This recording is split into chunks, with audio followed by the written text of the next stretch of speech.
Weakness is a signal, and the world is watching. The moment you expose weakness, the world will devour you. People don't just listen to what you say, they watch how you react. Every hesitation, every sign of doubt sends a message. You think your words earn respect? They don't. What earns respect is presence, control, power. The weak get emotional, the strong remain unmoved. But what if you could become untouchable, not through arrogance, not through fake confidence, but through absolute mental control, like the Stoics? No matter what happens, insults, failure, betrayal, you don't flinch, you don't chase, you don't break. Because true power isn't about dominating others, it's about mastering yourself. And the ones who master themselves, they rule the world. The question is, do you have it? Self-control is power, and most people don't have it. Marcus Aurelius ruled an empire drowning in chaos, wars on the borders, political betrayals, a devastating plague. Every force around him pushed for his downfall, but he never lost control. His enemies watched closely, waiting for a reaction, a moment of weakness, a display of frustration or fear, but he gave them nothing. Why? Because he understood one truth. Power isn't about controlling others. It's about controlling yourself. Every day, the world tests you. A disrespectful comment, a setback in your career, a moment of failure. If you react emotionally, you lose. You give away your power. And when you do, people notice. But if you master yourself, your emotions, your impulses, your mindset, you become unshakable. No insult can trigger you, no situation can break you, and that is true strength. The question is, how do you develop this level of self-control? How do you build an iron will, one that no one can break? Control or be controlled. Why your emotions are a weapon. You think you're in control, right? But are you really? Every day, life throws little tests your way. Someone cuts you off in traffic. A co-worker disrespects you. A friend says something that hits a nerve. In those moments, you get to choose. Do you react or do you stay calm? Most of us react. We get angry. We feel frustrated. And in that split second, we lose control. Because once you let your emotions take over, you're no longer in charge. You're being controlled by the situation.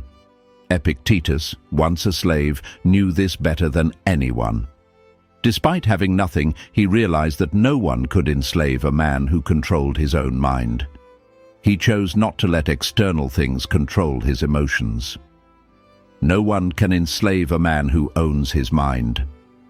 Real power doesn't come from how much you control others. It comes from how much you control yourself. If you don't control your emotions, someone else will. Why this matters? Think about Marcus Aurelius. He ruled an empire in chaos, wars, betrayals, personal losses, and yet he stayed unshaken. He didn't let outside circumstances throw him off course. Every time you react emotionally, you give away your power. People notice. They can sense weakness, and once they do, they can manipulate it. How to take control. Mastering your emotions isn't about ignoring them. It's about choosing how to respond. Here's how to start. Step 1. Identify your triggers. Write down 3 things that made you react emotionally today. Just being aware of your triggers is the first step to taking back control. Step 2. Understand your reaction. Ask yourself, why did this affect me? What insecurity or fear did it trigger? Step 3. Rewire your response. Next time you feel that emotional surge, pause. Don't react immediately. Let the feeling pass. This simple habit will help you stay in control instead of letting your emotions control you. Remember, control or be controlled. The choice is yours. Embrace suffering, before it hits you. Premeditatio Malorum. What's the worst that could happen? Most people avoid thinking about disaster. We don't want to imagine losing our job, facing illness, or dealing with unexpected loss. But the truth is, life will hit us with something hard eventually. And when it does, most people panic. The Stoics, however, had a different approach. They didn't wait for suffering to find them. They prepared for it. Take Seneca, for example. He was incredibly wealthy, yet he chose to live like a beggar from time to time. Why? So he could be free from the fear of losing everything. By intentionally embracing discomfort, he reminded himself that nothing in life is guaranteed. This made him unshakable when the real hardships came. It's not the lack of material things that bothers us, but the fear of losing them. Seneca. Why this matters. When life inevitably throws a curveball, most people panic. They aren't ready and they crumble. But if you prepare mentally for hardship, you'll be able to face it head-on. You won't be caught off guard, and you'll handle it with strength and clarity. How to embrace suffering before it hits you. This isn't about expecting the worst. It's about being ready for it. Here's how to start. Step 1. Visualize the worst-case scenario. Every morning, take a moment to imagine the worst thing that could happen today. What's your first reaction? How do you feel? Step 2. Accept the possibility. Recognize that life can throw anything at you. Accepting that makes you less afraid of it when it happens. Step 3. Strengthen your response. The more you mentally prepare, the more resilient you'll become when disaster strikes. You won't be blindsided. You'll stand strong, no matter what comes your way. By embracing suffering ahead of time, you take away its power. You become unshakable. And when things go wrong, you'll be ready. Seek discomfort, because your enemies won't wait. If you only live in comfort, you're not ready for war. Comfort is easy, and let's be honest, we all crave it. After a long day, all we want to do is kick back and relax. But here's the hard truth. Comfort can become your enemy. If you live your life chasing ease and avoiding discomfort, you'll be caught off guard when the real challenges come. Because life doesn't wait for you to feel comfortable. It throws problems your way whether you're ready or not. And if you've only trained in comfort, when the battle comes, you'll be unprepared. Think about the Spartans. They didn't wait for war to train. They lived in hardship constantly. They ate less, slept less, and pushed their bodies to the limit. Every day was preparation for battle. They didn't wait for war to make them strong. They were already tough because they made discomfort a part of their lives. The Spartans thrived in hardship because they knew the enemy wouldn't wait for them to be comfortable. Why this matters. Life's challenges don't care if you're ready. They don't care if you've been preparing or not. If you're unprepared, they'll crush you. But if you've embraced discomfort before it came, when adversity hits, you won't panic. You'll stand firm because you've already trained yourself to handle tough situations. Seek discomfort now, so when life forces it on you, you'll be unshakable. How to seek discomfort. Step 1. Put yourself in uncomfortable situations. Start small but make it a habit. Skip a meal, wake up earlier, push yourself further in your workouts. Every time you do something uncomfortable, you're training your mind to deal with discomfort when it really matters. Step 2. Make discomfort part of your routine. The more often you challenge yourself, the easier it becomes. Whether it's physical discomfort, emotional discomfort, or mental challenges, consistently putting yourself in uncomfortable situations builds resilience. Step 3. Test your limits. When you feel like you've hit your limit, push just a little further. It's in those moments when you think you can't go any further that true growth happens. The next time a challenge arises, you'll already be prepared to push through. The more you seek discomfort, the less control life's struggles will have over you. You'll have trained yourself to face anything with confidence. When the real battles come, you'll be ready, not just to survive, but to win. The power of silence. Speak less, command more. The more you talk, the weaker you appear. It's a tough truth, but the more you speak, the less powerful your words become.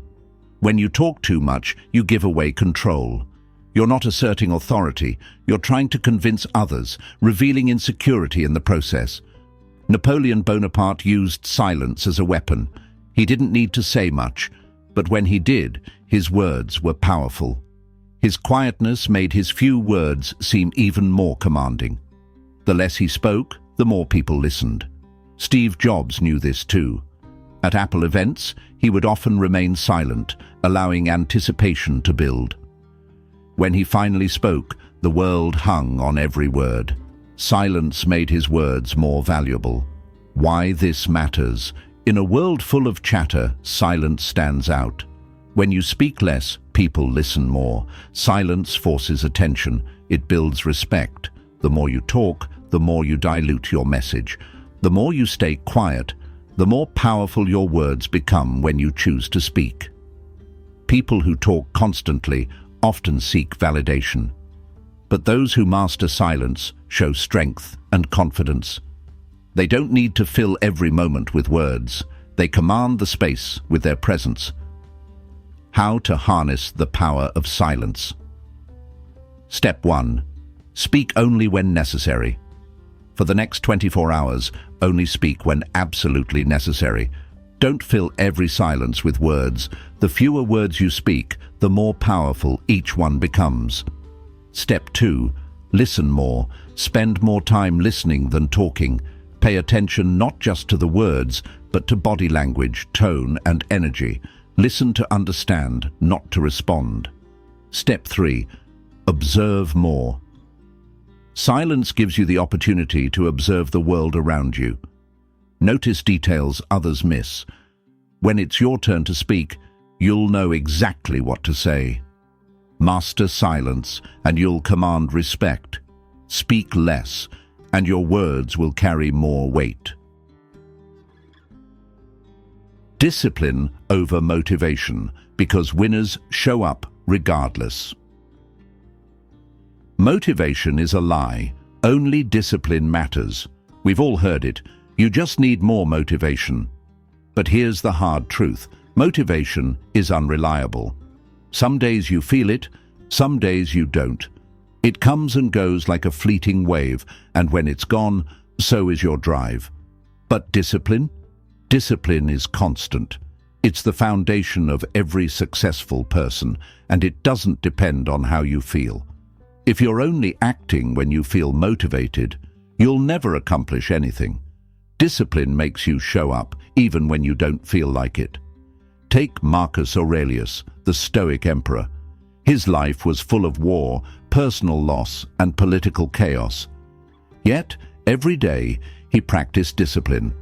No matter how he felt, no matter the challenges, he followed his routine. He didn't let emotions guide his actions. Instead, he adhered to a strict regimen, because he knew that discipline is what separates winners from everyone else.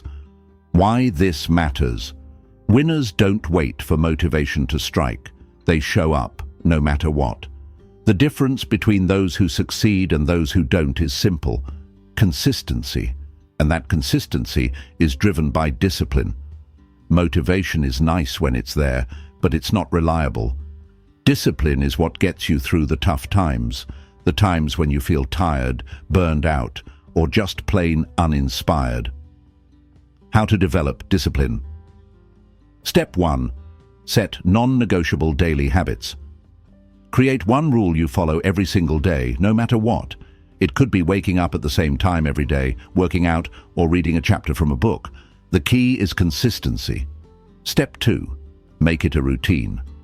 Discipline doesn't feel like a struggle when it becomes part of your routine. Make these habits so ingrained that they become automatic. You won't think about whether you feel like it, you'll just do it. Step 3. No excuses. There are no exceptions. If you commit to something, do it. Push through even when it feels hard. Discipline isn't about being perfect. It's about showing up, regardless of your mood. Discipline is your true strength. Motivation may fade, but if you're disciplined, you'll always keep moving forward. And that's how winners win. The world is brutal. It doesn't care about your feelings. It doesn't reward fairness. It rewards strength. Those who hesitate, those who react emotionally, those who let their weaknesses be exposed, they don't survive. But here's the truth. You don't have to be one of them. You've learned the 5 Stoic principles that separate the weak from the unbreakable. Control or be controlled. If you can't master your emotions, someone else will. Embrace suffering before it hits you. If you prepare for the worst, nothing can surprise you. Seek discomfort. If you train in hardship, you'll be ready when real challenges come. The power of silence.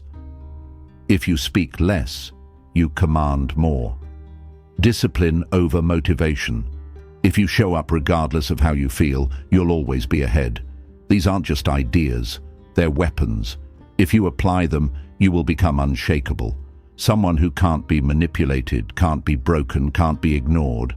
But if you don't, you'll keep playing the same game as everyone else, reacting, explaining, chasing respect instead of commanding it.